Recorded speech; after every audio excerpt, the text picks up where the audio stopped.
ABP news देख रहे हैं आप। मैं हूं आपके साथ शिरीन और खबर दिन भर में बड़ी खबर महाराष्ट्र से आ रही है, जहां शिवसेना उद्धव गुट के विधायकों ने ईवीएम के मुद्दे पर विधानसभा के विशेष सत्र से वॉकआउट कर दिया है। ईवीएम पर सवाल उठाते हुए उद्धव गुट के विधायकों ने आज शपथ नहीं ली। तो ईवीएम का मुद्दा एक बार फिर विधानसभा के विशेष सत्र में भी इसका असर देखने को मिला, क्योंकि वॉकआउट कर दिया गया। शिवसेना उद्धव गुट के विधायकों की तरफ से ईवीएम पर सवाल उठाते हुए उद्धव गुट के विधायकों ने आज शपथ नहीं ली है। तो विशेष सत्र के दौरान आज विधायकों की शपथ, लेकिन शिवसेना उद्धव गुट ने शपथ नहीं ली। एक ही कारण है, अगर आप देखें तो मार्केटवाड़ी में डेमोक्रेसी को मारा जा रहा है। ये डेमोक्रेसी को ईवीएम के हिसाब से, ईवीएम के माध्यम से हो या फिर जो भी रिगिंग कर रहे उसके माध्यम से मॉकरी कर रहे हैं डेमोक्रेसी की। और यही जो मैंडेट है, ये मैंडेट ना जनता का है ना महाराष्ट्र का है, ये मैंडेट ईवीएम का है और ये मैंडेट इलेक्शन कमीशन का है। हम यही बात करना चाहते हैं। आज जो शपथ नहीं ली है, इसी के लिए नहीं ली क्योंकि आज जनता का आदर करना चाहते हैं। जनता के जो मन में शंका उपस्थित है उसे उत्तर देना चाहिए। और चलिए इस पर बात करने के लिए हमारे दो सहयोगी इस वक्त हमारे साथ जुड़े हुए हैं। वैभव परब और मृत्युंजय भी हमारे साथ हैं। लेकिन सबसे पहले वैभव, आपका रुख करते हुए, क्योंकि ईवीएम का मुद्दा, विशेष सत्र, शपथ हो रही है विधायकों की, लेकिन उद्धव गुट ने खुद को अलग कर दिया इस पूरे मुद्दे पर। यह मामला कहां आगे जाते दिख रहा है फिलहाल? जी देखिए, सुबह से हम यही बता रहे थे कि विपक्ष की संख्या कम है लेकिन उनकी स्ट्रैटेजी बड़ी रहेगी, क्योंकि सुबह से विपक्ष जो के नेता है वो जल्दी विधानसभा क्षेत्र के आवास में नहीं आए थे। इसका मतलब यही था साफ तौर पर कि कुछ ना कुछ तो स्ट्रैटेजी विपक्ष की तरफ से चल रही थी। और यही स्ट्रैटेजी हुई थी कि मार्केटवाड़ी के मुद्दे को लेकर, ईवीएम के मुद्दे को लेकर हर घर तक पहुँचने का एक ही रास्ता है कि विधानसभा क्षेत्र में जब विधानसभा में शपथ विधि होगी तो अभी उस शपथ विधि में सहभाग ना लेते हुए वो वॉकआउट करेंगे। और इसी को देखते हुए सभी विधायक हैं महाविकास आघाड़ी के, वो उन्होंने वॉकआउट किया और अपना मुद्दा है वो महाराष्ट्र के घर घर तक पहुंचाया। अब ये मुद्दा महाराष्ट्र तक नहीं पहुंचा है, देश तक पहुंचा है। और ईवीएम की लड़ाई है वो अधिक तीव्र करने की जिम्मेदारी अब महाविकास आघाड़ी से है। हम इस वक्त बात करना चाहेंगे अशोक चौहान जी, हम उनके साथ बात करेंगे। चौहान साहब, जिस तरह से वॉकआउट किया है विपक्ष ने, क्या आपको लगता है ये सही रास्ता है? वर्षा गायकवाड़ ये बोल रहे हैं कि ये संविधान ने दिया हुआ अधिकार है, सत्ताधारी कुछ भी बोल सकते हैं। देखिए, संविधान ने अधिकार दिए हैं, वैसी जिम्मेदारी भी संविधान ने दी है हमको। अधिकार ही सिर्फ नहीं है, जिम्मेदारी भी है, अकाउंटेबिलिटी भी है। सवाल ये है कि जब खुद ही की ये हो रहा है, शपथ हो रही है, उसी पे बहिष्कार डालना ये कहाँ का तरीका है? ये तो बड़े मजाक हो गया ना। अगर मेरा खुद का स्वेरिंग और मैं खुद ही उसको बहिष्कार डालता हूँ, इससे मजाक क्या हो सकता है? वर्षा गायकवाड़ यही बोल रहे हैं ना कि आवाज उठाने का हमारे पास यही है ना, संख्या मतलब ना। आवाज हाउस तो शुरू ही नहीं हुआ अभी तक।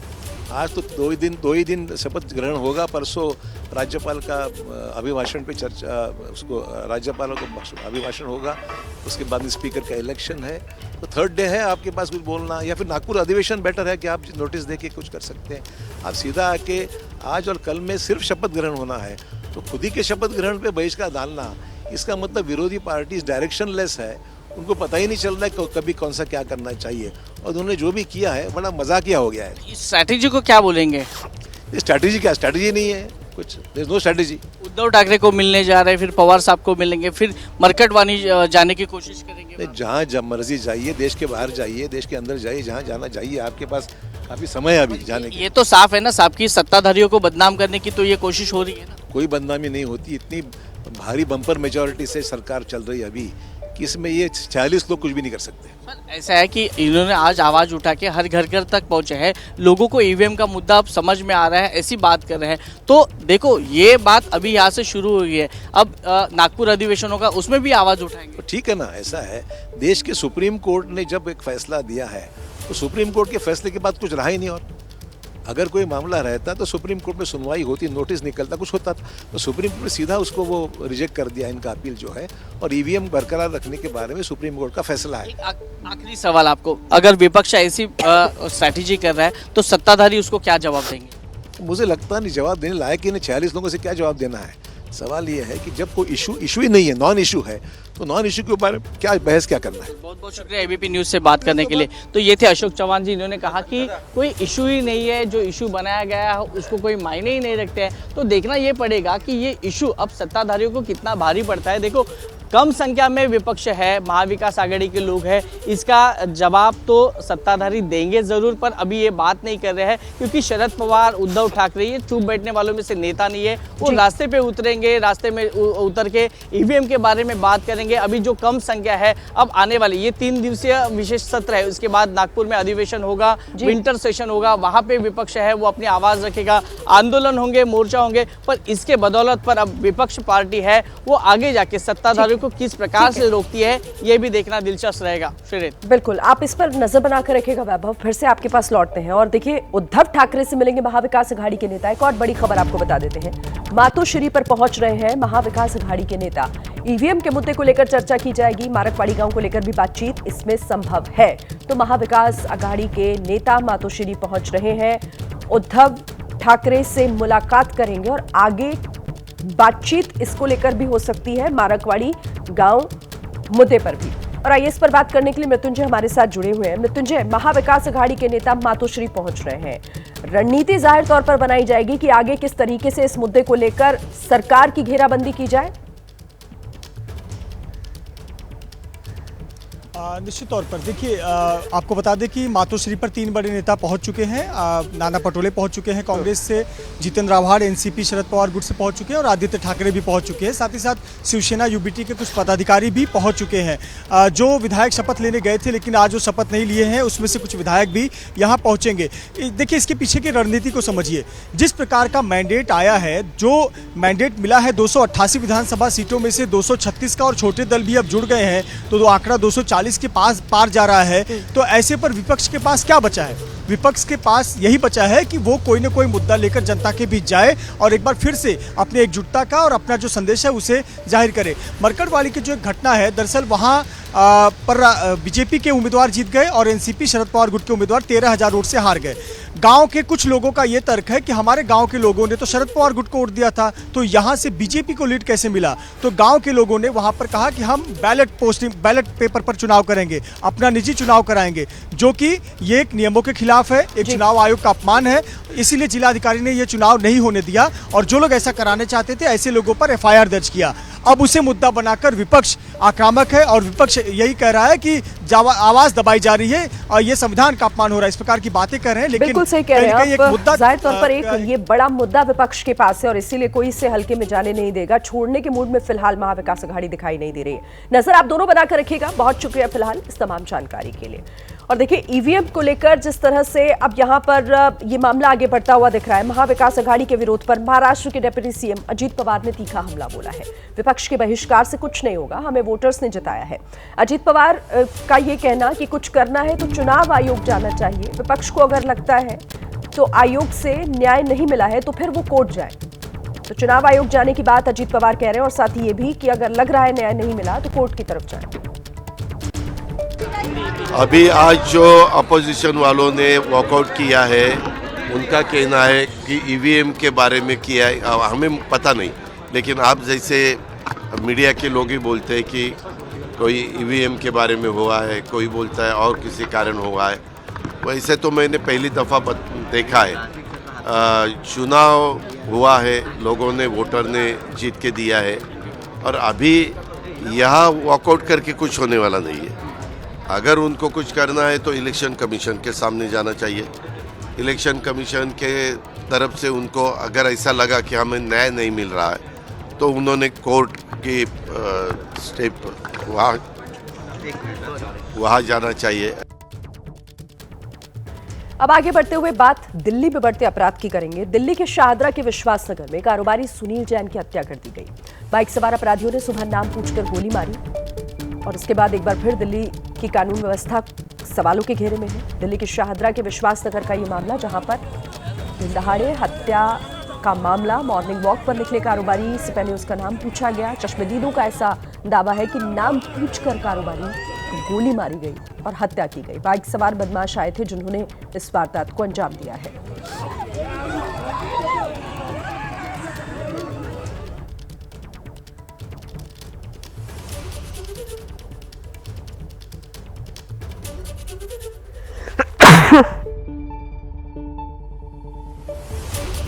व्यापारी सुनील जैन के साथ जो ग्रुप मॉर्निंग वॉक करने के लिए जाता है वो पूरा का पूरा ग्रुप इस वक्त हमारे साथ मौजूद है और वो चश्मदीद भी हमारे साथ मौजूद हैं जिन्होंने इस वारदात को अपनी आंखों से देखा। क्या नाम है आपका? मेरा सुनील जैन। सुनील जी, ये बताइए कि किस तरीके से पूरी वारदात हुई, सुबह कितने बजे आप लोग निकले थे, कितने बजे लौट रहे थे? यहाँ से वॉक करने के लिए यमुना कॉम्प्लेक्स जाते हैं। मैं तो सुबह आज थोड़ा लेट निकलता हूँ। मैं मंदिर करके अभिषेक करके वहाँ पहुँचा जहाँ पे उन्होंने चाय वगैरह दी थी। वहाँ पे हम पहुँचे, वहाँ चाय वगैरह पिए, रेड लाइट पे हम पहुँचे। जैन साहब के साथ एक जिनकी स्कूटी पे वो बैठे थे वो सुमित जैन, उनके पीछे जैन साहब बैठे थे। मेरी स्कूटी थोड़ी आगे थी।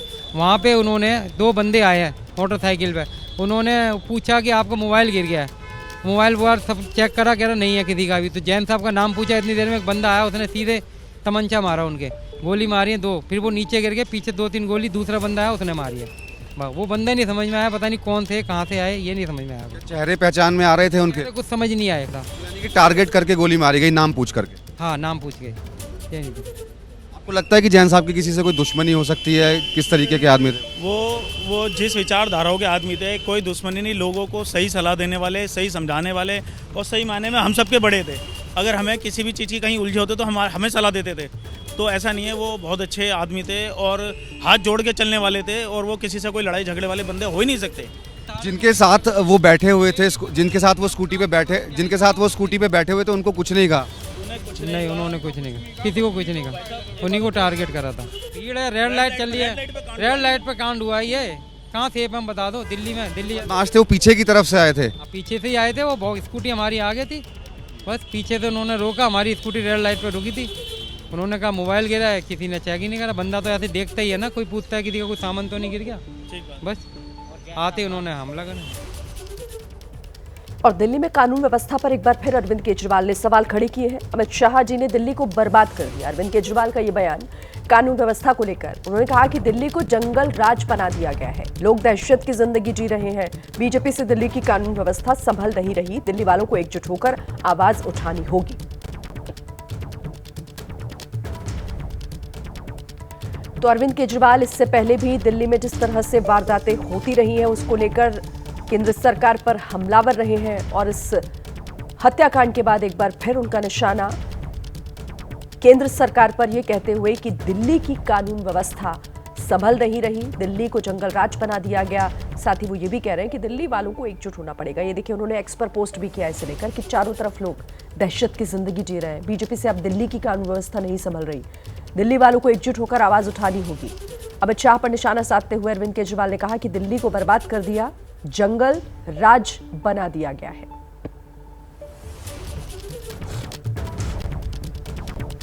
तो दिल्ली में एक बार फिर से दिन दहाड़े एक कारोबारी की गोली मारकर हत्या कर दी गई है। बाकायदा नाम पूछकर, जैसा चश्मदीदों ने बताया कि पहले नाम पूछा और उसके बाद गोली चलाई गई। यह अपने आप में सवाल खड़ा करता है और दिल्ली की कानून व्यवस्था को कटघरे में खड़ा करती है इस तरह की घटनाएं। देखिए, दिल्ली में बढ़ते हुए अपराध के मुद्दे पर बीजेपी के खेमे में खामोशी नजर आ रही है। तो कांग्रेस आम आदमी पार्टी पर हमलावर है। पार्टी पूछ रही है कि जब गली गली में सीसीटीवी है तो इतने अपराध क्यों हैं? वहीं आम आदमी पार्टी के नेता गेंद बीजेपी के पाले में डाल रहे हैं। बात तो खैर कोई अगर किसी ने किया है तो स्वयं अरविंद केजरीवाल ने किया है, तो वो किसी और पर क्या अंगुली उठाएं। केजरीवाल से भी हम सवाल पूछना चाहेंगे कि आपका भी एक दायित्व बनता है, आप यहाँ की सरकार रहे हैं। आपने तो बल्कि शीला जी के समय में कहा था कि मैं शीला जी जैसा कमज़ोर मुख्यमंत्री नहीं हूँ, मैं यहाँ के लॉ एंड ऑर्डर को ठीक कर दूंगा। तो आपके उस वायदे का क्या हुआ? भाई मैं पूछना चाहता हूँ, आपने पता नहीं हज़ारों करोड़ों खर्च करके सीसीटीवी लगाया पूरी दिल्ली में, लेकिन मुझे एक केस बता दें जिसमें कोई क्राइम जो है इनके किसी सीसीटीवी कैमरा ने पकड़ा। और अगर आपके एक भी सीसीटीवी कैमरा ने एक भी अपराध दिल्ली में नहीं पकड़ा है तो वो उस भ्रष्टाचार का तो फिर जवाब देना पड़ेगा ना केजरीवाल को। आप कई महीनों से देख रहे होंगे लगातार अपराध की वारदातें बढ़ती जा रही हैं, जगह जगह गोलियां चल रही हैं, जगह जगह फिरौतियां मांगी जा रही हैं, धमकाया जा रहा है लोगों को। और एलजी साहब और भाजपा के कानों में जून तक नहीं लग रही है। वो छोटी छोटी बातों पर धरने पे बैठ जाते हैं केजरीवाल साहब के खिलाफ, लेकिन इतनी बड़ी घटनाएं हो रही हैं। आज सुबह सुबह हमारे यहाँ के विश्वास के साथी हमारे सुनील जैन जी को गोली मार दी गई, 6-7 राउंड फायर हुए, उनकी हत्या कर दी गई और भाजपा के कानों पे, एलजी के कानों पे जूं तक नहीं लग रही है।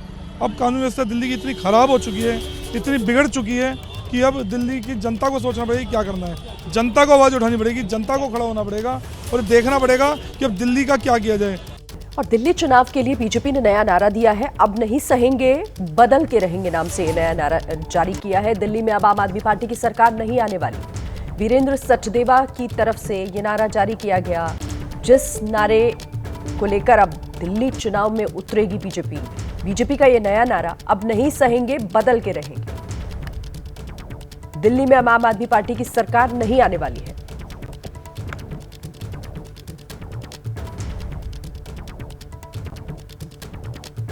ये नारा दिल्ली की जनता की आवाज़ है। संकल्प पत्र के माध्यम से जब हम जनता के सुझाव मांग रहे हैं तो जनता की एक ही आवाज़ है कि दिल्ली में अरविंद केजरीवाल की भ्रष्टाचारी सरकार से मुक्ति चाहिए और इसे बदलना है। तो ये भाव वहीं से आया है कि अब नहीं सहेंगे बदल के रहेंगे। और लोग अब चाहते हैं कि दिल्ली विकास के रास्ते पे चले, क्योंकि दिल्ली को बद से बदहाल करने का काम अरविंद केजरीवाल की सरकार ने किया है और दिल्ली को खुशहाली और विकास के रास्ते पे ले जाने का काम माननीय प्रधानमंत्री श्रीमान नरेंद्र मोदी के नेतृत्व में जब दिल्ली में डबल इंजन की सरकार बनेगी तभी हो सकता है। इस भाव के साथ लोगों ने ये नारा दिया है कि अब नहीं सहेंगे बदल के रहेंगे। पश्चिम बंगाल की मुख्यमंत्री ममता बनर्जी ने इंडिया गठबंधन के नेतृत्व को लेकर अपनी दावेदारी पेश कर दी है। टीएमसी प्रमुख ममता बनर्जी के ताजा बयान पर अब नया सियासी संग्राम जो है वो छिड़ता हुआ दिखाई दे रहा है। ममता ने कहा है कि मुझे मौका मिले तो गठबंधन को लीड जरूर करूंगी, मैं पश्चिम बंगाल में रहकर ही गठबंधन को चलाऊंगी। उन्होंने कहा कि मैंने इंडिया गठबंधन बनाया, इसे व्यवस्थित करना, इसे लीड करने वालों पर निर्भर करता है। नेतृत्व करने वाले ठीक से नहीं चला सकते तो क्या कर सकते हैं, सबको साथ लेकर चलने की जरूरत है। तो इंडिया गठबंधन को लीड करने का दावा एक तरीके से ममता बनर्जी का, और उन्होंने कहा कि मैं पश्चिम बंगाल में रहकर इस गठबंधन को चलाऊंगी, मैंने इंडिया गठबंधन बनाया, सबको साथ चलने की जरूरत है, इसे व्यवस्थित करना, इसे लीड करने वालों पर निर्भर करता है।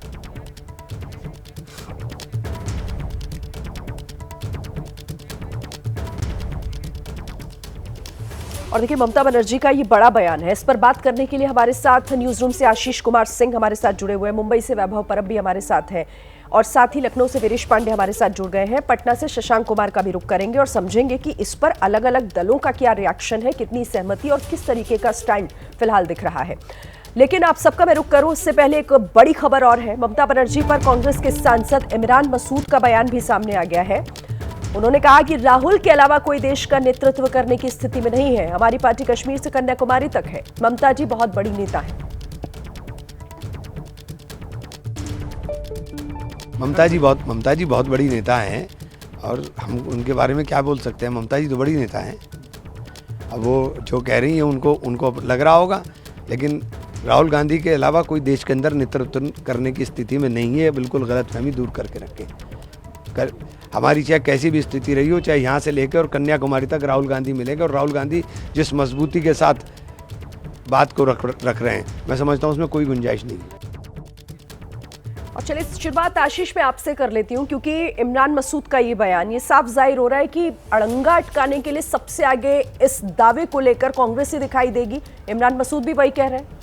देखिए, पहले तो इमरान मसूद जो कह रहे हैं वो थोड़ा सा टेक्निकली गलत है शिरीन, मैं पॉइंट आउट कर दूं, क्योंकि पहले भी जो कन्वीनर्स बनाए जाने के इंडिया अलायंस के प्रपोजल्स थे, राहुल गांधी का उसमें कहीं नाम नहीं था। इसलिए मुझे लगता है मैं इसको ऐसे रीड करूंगा कि वो कांग्रेस की लीडरशिप की बात कर रहे हैं। लेकिन पहले हमने देखा है कि नीतीश कुमार को बाकायदा कन्वीनर बनाने के लिए सहमति बन गई थी। वो मीटिंग भी हमें अच्छी तरह याद है जिसमें नीतीश कुमार पुल आउट कर गए थे। जब उस बैठक के दौरान जब ये तय हुआ कि नीतीश कुमार के नाम को ऐलान कर देते हैं, तब राहुल गांधी ने कहा कि पहले ममता बनर्जी और अखिलेश यादव को इन्फॉर्म कर दिया जाए। गौरतलब है ये दोनों उस मीटिंग में नहीं थे। अपने आप में सेल्फ एक्सप्लेनेटरी है शिरीन की ममता बनर्जी और तृणमूल कांग्रेस का ये एस्पिरेशन पहले से रहा है कि क्यों ना उनको लीड करने दिया जाए। लेकिन मेरी अभी ममता बनर्जी के इस ताज़ा बयान के बाद इंडिया अलायंस के टॉप कुछ लीडर्स से बात हुई है, जिनका ये कहना है कि रीजनल लीडर है, निश्चित तौर पर वहाँ बीजेपी को रोकने में कामयाब जरूर हुई थी, लेकिन उनका जो स्टाइल ऑफ वर्क है और जो फुटप्रिंट्स हैं पूरा ऑल ओवर इंडिया की अगर हम बात करें तो इतने नंबर ऑफ सांसद भी नहीं है, मेंबर ऑफ पार्लियामेंट भी नहीं है कि वो ये क्लेम कर सकें कि वो सबको लीड कर सके इंडिया अलायंस की पार्टीज को। दूसरा, लोगों को उनके कामकाज के तरीके पर भी मैं बस आपको जल्दी से बता दूं कि जैसे अभी पार्लियामेंट के दौरान भी इंडिया अलायंस की ब्लॉक जब रोज रोज मीटिंग करती है एजेंडा तय करने के लिए, वो उसमें शामिल नहीं रहती हैं। लिहाजा ऐसा मानना है कि ये बहुत प्रैक्टिकल प्रपोजल ममता बनर्जी की तरफ से इंडिया अलायंस के पार्टनर्स नहीं देख रहे। बिल्कुल ठीक है, आप रहिएगा मेरे साथ। तो देखिए, ममता बनर्जी का ये दावा और इस पर अब अलग अलग रिएक्शंस भी सामने आ रहे हैं। शिवसेना यूबीटी गुट का भी दावा, इनका जो बयान है वो सामने आ गया है। संजय राउत की तरफ से कहा गया कि हम लोग ममता जी से बात करेंगे, हम लोग चाहते हैं कि ममता जी साथ रहें। तो शिवसेना उद्धव गुट का ये बयान, संजय राउत जो ये कह रहे हैं कि हम लोग इस पर ममता जी से बात करेंगे।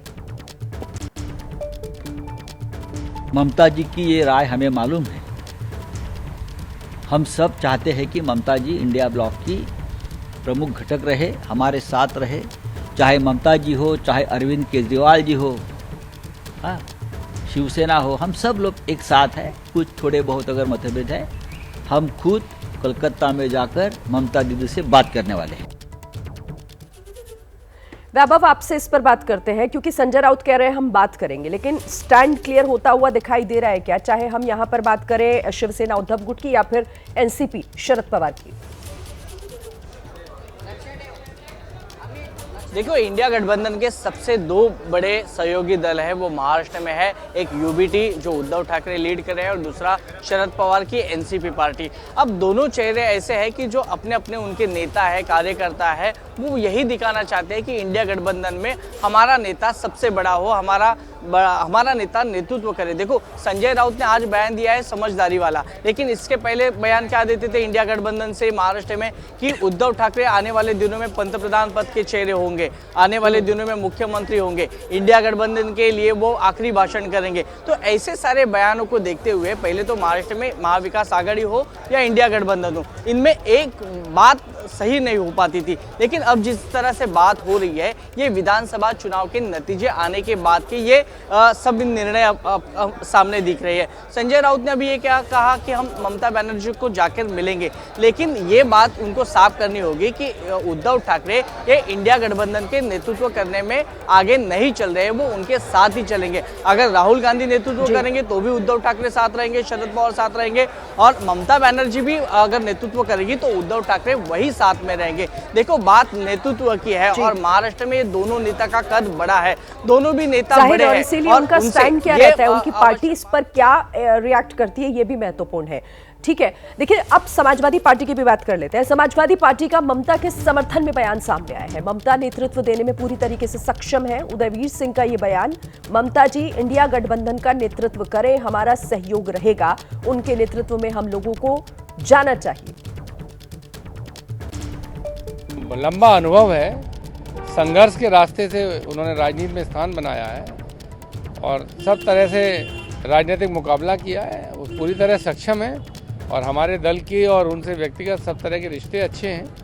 हम लोगों का 100% उनके पक्ष में, उनके समर्थन में, उनकी लीडरशिप में हम लोगों का भरोसा है और ये बाकी इंडिया गठबंधन के सारे लोगों को मिलकर तय करना है क्या होना है। इंडिया गठबंधन को भी अगर फॉर्मली ज्वाइन करती हैं या लीड करने की कोई फैसला, कोई बातचीत सारे इंडिया गठबंधन के घटक लोगों में होती है तो हमारा तो सहयोग ही रहेगा। हमको ममता जी से क्या समस्या हो सकती है। तो सुना आपने उदयवीर सिंह जो ये कहते हुए कि नेतृत्व में हम लोगों को जाना चाहिए। वीरेश, इसका मतलब समाजवादी पार्टी का स्टैंड क्लियर है, ममता के नेतृत्व से उन्हें कोई दिक्कत नहीं। देश की तीसरी सबसे बड़ी पार्टी के नेता हैं उदयवीर सिंह और समाजवादी पार्टी और तृणमूल कांग्रेस का इसी लोकसभा चुनाव में गठबंधन था और एक सीट जो है वो भदोही की दी गई थी जिस पर चुनाव भी लड़ा तृणमूल कांग्रेस ने, अपने बैनर तले चुनाव लड़ा। ललितेशपति त्रिपाठी उम्मीदवार थे और समाजवादी पार्टी ने भरपूर समर्थन किया, कांग्रेस का भी समर्थन था। रही बात ममता बनर्जी के स्टेटमेंट का, समाजवादी पार्टी के समर्थन का, तो ये एक विडंबना है कि कांग्रेस पार्टी सबसे बड़ी पार्टी है और उस पार्टी के सबसे बड़े नेता के तौर पर राहुल गांधी हैं, लेकिन ये ममता बनर्जी को, ये शरद पवार को, ये उद्धव ठाकरे को, ये अखिलेश यादव को, ये तेजस्वी यादव को, ये अरविंद केजरीवाल को डाइजेस्ट नहीं होता। ममता बनर्जी के संघर्ष, ममता बनर्जी का परफॉर्मेंस, ममता बनर्जी का जो रिजल्ट है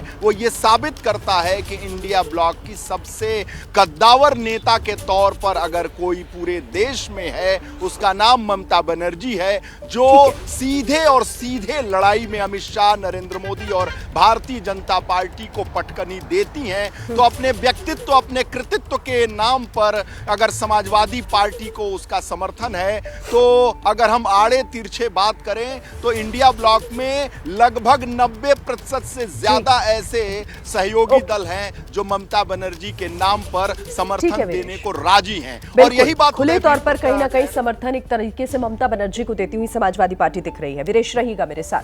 तो देखिए, ममता बनर्जी के इस बयान पर आरजेडी का भी रिएक्शन सामने आया है। उनकी प्रतिक्रिया आरजेडी के नेता मृत्युंजय तिवारी की तरफ से। ममता बनर्जी इंडिया गठबंधन की बड़ी नेता है। देश में इंडिया गठबंधन के आर्किटेक्ट लालू यादव है। गठबंधन का नेतृत्व सभी दल मिलकर तय करेंगे कि गठबंधन का नेतृत्व कौन करेगा। शशांक यानी अपनी बात भी कह दी और ममता बनर्जी को बड़ा नेता भी बना दिया। जी बिल्कुल, देखिए, इंडिया गठबंधन की सबसे पहली बैठक पटना में ही हुई थी। उस समय नीतीश कुमार भी महागठबंधन में हुआ करते थे। अब वो एनडीए के साथ हैं, लेकिन आरजेडी अभी भी महागठबंधन में है और आरजेडी इंडिया गठबंधन का एक अहम दल है। ममता ने जो बात कही है उससे आरजेडी कहीं ना कहीं सहमत नहीं है। पार्टी की तरफ से साफ तौर पे कहा जा रहा है कि लालू प्रसाद यादव इंडिया गठबंधन के आर्किटेक्ट हैं।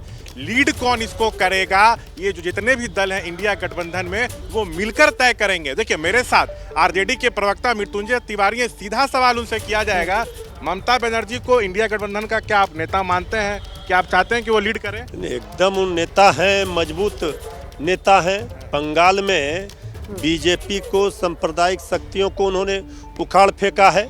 इंडिया गठबंधन बना है इस देश को, लोकतंत्र को, संविधान को बचाने के लिए।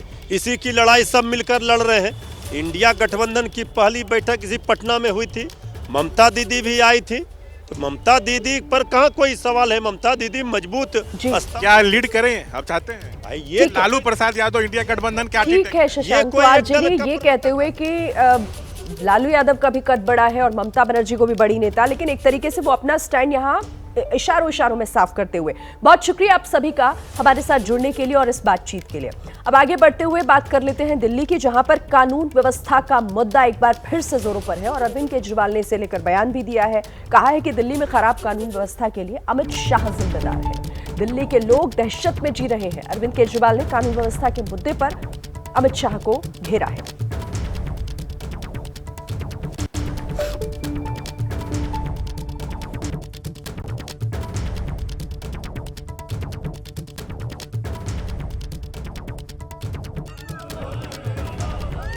दिल्ली में बिगड़ती कानून व्यवस्था को लेकर लगातार सवाल खड़े हो रहे हैं और अरविंद केजरीवाल भी यही सवाल खड़ा कर रहे हैं। आज विश्वास नगर में ताबड़तोड़ फायरिंग हुई, एक व्यक्ति की जान चली गई। गोविंदपुरी में भी एक व्यक्ति की चाकू मारकर हत्या कर दी गई है।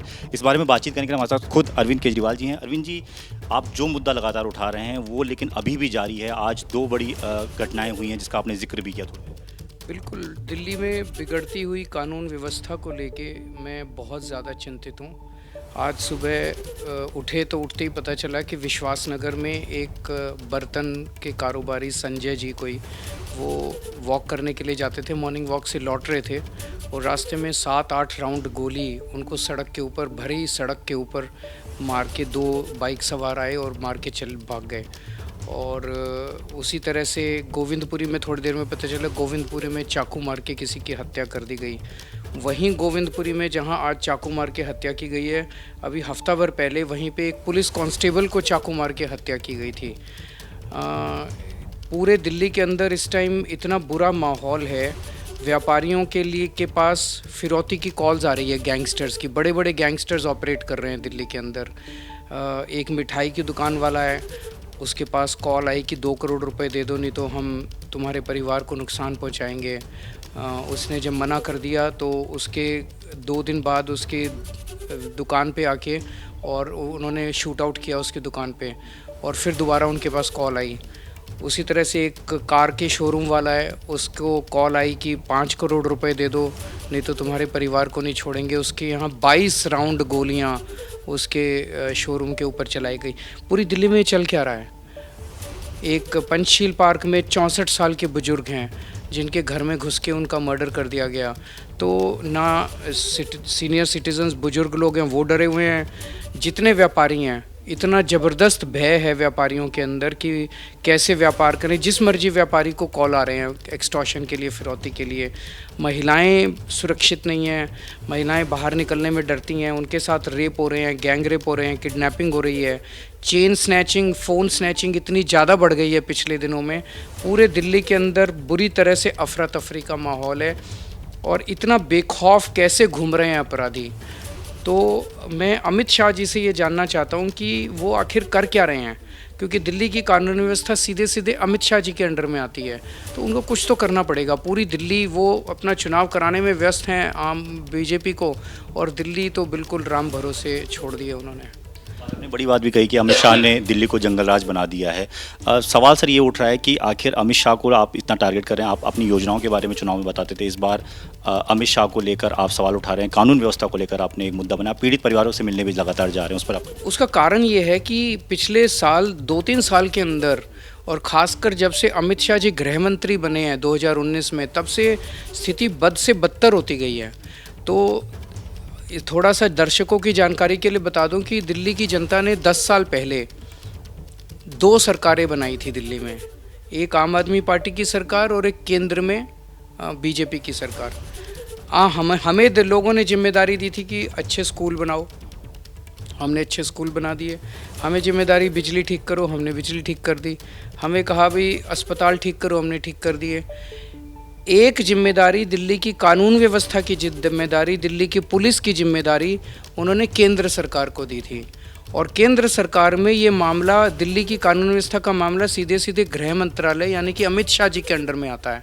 तो इसीलिए अमित शाह जी से मैं बार बार अपील करता हूँ कि कुछ कीजिए, कुछ कीजिए। जनता बहुत ज़्यादा दहशत के अंदर है, कुछ कीजिए। एक ही जिम्मेदारी बीजेपी को दी थी, वो भी बीजेपी ने पूरा दिल्ली का बेड़ा गर्क कर दिया है, और आज अब ऐसा लग रहा है जैसे अमित शाह जी से और बीजेपी से दिल्ली संभल नहीं रही है के लिए। तो सीधे तौर पर अरविंद केजरीवाल कह रहे हैं कि दिल्ली की कानून व्यवस्था जो केंद्र सरकार यानी गृह मंत्री अमित शाह के अंदर में आती है, उसमें विफल रहे हैं, और इसीलिए उनसे अब सवाल पूछे जा रहे हैं। कैमरामैन परवीन दीक्षित के साथ दीपक सिंह रावत, एबीपी न्यूज़, दिल्ली। तो 6 दिन 6 मर्डर और इसी को लेकर दिल्ली की कानून व्यवस्था जो है वो सवालों के घेरे में है। अरविंद केजरीवाल भी उसी का जिक्र कर रहे थे। दिल्ली में कानून व्यवस्था के मुद्दे पर अरविंद केजरीवाल का बयान कि इसके लिए केंद्रीय गृह मंत्री अमित शाह जिम्मेदार हैं। दिल्ली के लोग इस वक्त दहशत में जी रहे हैं। इस खबर पर नजर हमारी बनी हुई है। और महाराष्ट्र की सियासत से जुड़ी एक बड़ी खबर, हम महाविकास अघाड़ी से नाराज हैं। रईस शेख का ये बड़ा बयान सामने आया है। महाविकास अघाड़ी से बाहर निकलने पर वरिष्ठ नेता फैसला लेंगे। अबू आजमी ने भी महाविकास अघाड़ी से नाराजगी बताई है। एक बड़ी खबर है ये, महाविकास अघाड़ी से जुड़ी हुई। महाविकास अघाड़ी से नाराजगी की बात रईस शेख की तरफ से की गई और कहा गया कि हम इस गठबंधन से नाराज हैं। और इससे पहले अबू आजमी ने भी महाविकास अघाड़ी से नाराजगी जताई थी।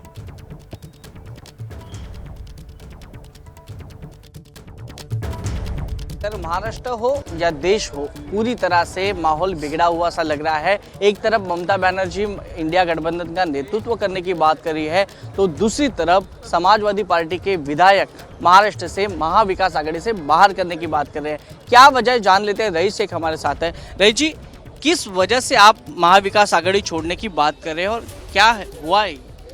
देखिए, कल मिलिंद नार्वेकर जी, सम्मान्य मिलिंद नार्वेकर जी, जो शिवसेना के नेता है और शिवसेना में एक बड़े पदाधिकारी है, सम्मान्य उद्धव बाळासाहेब ठाकरे जी के करीबी है, उन्होंने एक ट्वीट किया जो उन्होंने 6 दिसंबर में बाबरी मस्जिद की शहादत हुई थी, उसके बारे में उन्होंने कहा कि हमें अभिमान है। इस परिस्थिति में जो हमने शिवसेना को, यूबीटी को ये याद दिलाया है कि 2 इलेक्शन हो गए, आपका साथ महाराष्ट्र में सभी धर्म के लोगों ने, सभी लोगों ने दिया, सभी लोगों ने आपको वोट दिया, इसलिए आपके इतने सांसद आए, आपके इतने एमएलए आए। अब इस तरह की भूमिका लेकर आप अगर कट्टर हिंदुत्ववादी जो है स्टैंड ले रहे हैं, तो हमें ये सोचना होगा कि कांग्रेस, राष्ट्रवादी शरद चंद्र पवार और समाजवादी पार्टी कितना इस अलायंस में रह सकती है। अब उनके ऊपर हम कुछ नहीं कह सकते जो दूसरे पक्ष है। हम अपनी भूमिका क्लियर कर रहे हैं कि अगर कट्टरवादी हिंदुत्ववादी भूमिका जो है शिवसेना लेती है तो हम हमारे नेता सम्माननीय अखिलेश यादव जी से बात करेंगे कि इस अलायंस में रहना मुश्किल है। रईस भाई, ये बात तो साफ है कि बाला साहब ठाकरे से लेकर उद्धव ठाकरे और आदित्य ठाकरे तक यूबीटी की लाइन यही रही कि हिंदुत्ववादी। अब मिलिंद नार्वेकर जी ने जो ट्वीट किया है वो हर साल करते हैं मेरी जानकारी के हिसाब से, पर अभी ऐसा क्या हुआ? क्या आप कोई बहाना ढूंढ रहे हैं महाविकास आघाड़ी से? बिल्कुल नहीं, बिल्कुल नहीं। पहली बात यह है कि जब महाविकास आघाड़ी बनी उसके बाद सम्माननीय उद्धव बाला साहब ठाकरे जी ने अपने हिंदुत्व की परिभाषा समझाई थी। वो परिभाषा सबको साथ लेने की थी, सबके सम्मान की थी, सबके विचार की थी। उसके बाद ऐसा कोई जो है इंसिडेंट नहीं हुआ। अब जो ट्वीट देखकर ऐसा लगता है और ऐसी कुछ खबरें आ रही है कि भाई उनको हिंदुत्ववादी विचारधारा को लेके चलना है। हमें उनकी विचारधारा से नहीं, कठोरता से जो है हमको जो है आक्षेप है। तो हम जो कह रहे हैं वो बिल्कुल कह रहे हैं कि जो कॉमन मिनिमम अंडरस्टैंडिंग थी उसको ब्रेक मत कीजिए। अगर वो आप ब्रेक करते हैं तो हमें विचार करना। दूसरी तरफ इंडिया गठबंधन को लेकर ममता बनर्जी भी नाराज है।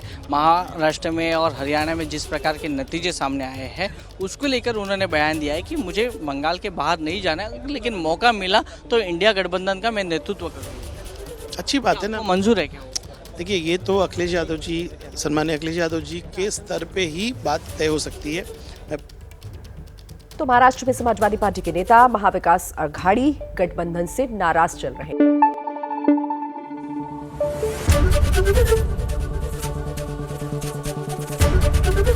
एबीपी न्यूज आपको रखे आगे।